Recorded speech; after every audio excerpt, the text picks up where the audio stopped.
by and drop a piece of my learnings from the past few weeks and share it with you. As you can see, the title is Disciplining Your Disappointments. And where did that come from? It came from a CD or a book on CD that I was listening to from John Rohn. And I heard it a few weeks ago and it really just stuck. It stuck. Why? Disciplining your disappointments. I believe we all work towards some goals that we have set for ourselves, be it personally, career-wise, socially, family. There's just so many goals we set for ourselves daily.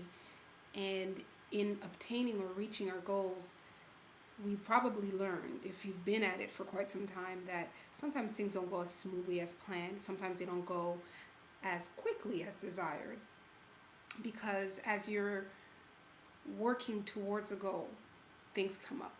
Speed bumps. That's what I like to call them. It's a speed bump.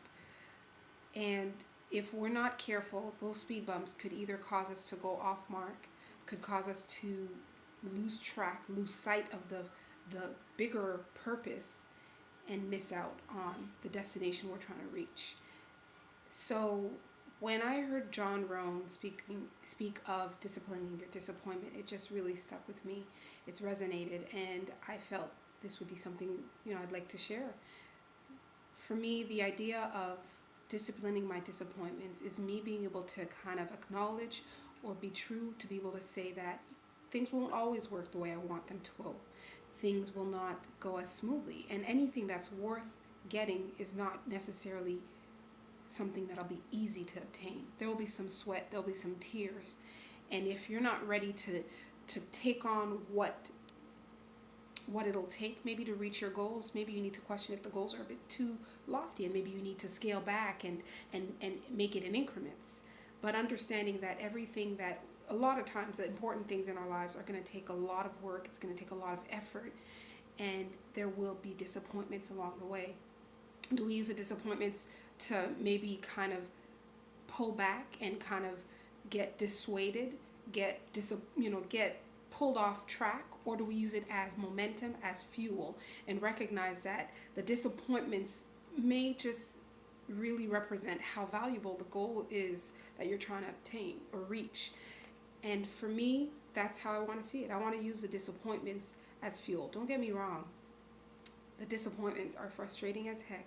But what I learned through the disappointments as I'm trying to reach my personal goals, what I noticed is that the disappointments maybe at a time in my life would kind of have me pull back and try to maybe reconsider my goals and kind of change things or cancel the goal, make it easier. And I've reached a point in my life where I think I plateaued. I believe we grow in seasons. We have seasons of growth, and when you reach the ceiling, that's what Israel Houghton calls it. He calls it the ceiling of one level becomes the floor of a next dimension or a new level. And I find myself in a new season. So I'm at that floor level, and therefore what worked in that previous level, maybe not as hard and as grueling and as demanding, but in this level it requires more. Therefore, new skills need to be developed. My personality needs to be strengthened. Things that I know I'm capable of, but my stamina and my resilience needs to be built. And these disappointments, I think, are going to just encourage and support my growth. So disciplining my disappointment means that when I get disappointed, it can't be the reason for me to say I'm going to stop and pull back and just cancel my visions, because I'm determined. I'm determined not to be satisfied. I'm determined not to simply roll over and die. I'm determined to obtain my goals. And the interesting thing is, I'm not simply doing it for myself. Yes, I will be completely satisfied and proud of myself once I've reached my goals and I've obtained a specific I've obtained the vision that I have in this moment, because you know what, visions keep growing. But I'll be proud of myself. But ultimately for me, I think I just have this need to show people that, you know what, you can do it. I have this belief that if I can do it, it speaks to everybody being able to do it, and that is important for me. So disciplining my disappointments will help me, will be a fuel to kind of get me further ahead. So what am I trying to tell you guys? I'm just trying to say, guys, try not to let your disappointments pull you off course. Remember what it is that you're working towards. Remember what the vision, remember what the goal is, and kind of just keep working towards it, knowing that there's something bigger and better. This disappointment, it hurts right now. You know, you get a paper cut, it sucks right now. But when you're done your paperwork, when you're done your essay, that paper cut is forgotten. So those disappointments, they will be forgotten, but they're meant to strengthen, they're meant to develop, they're meant to craft you into the person that you need to be when you reach that goal. So I just wanted to share that piece with you. I hope it rings with some of you. I really was glad to hear that sentence or that phrase, and I'm definitely gonna keep it as a personal model for myself, and I thought I'd share it with you.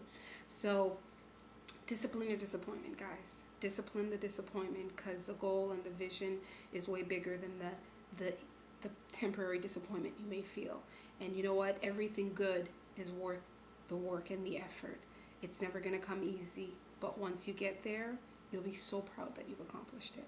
So I will definitely keep you posted. I have so many things on the works right now, but for me, being able to come through is even bigger and more worth it than the pain that I may be feeling right now. So discipline the disappointment, guys. See you soon.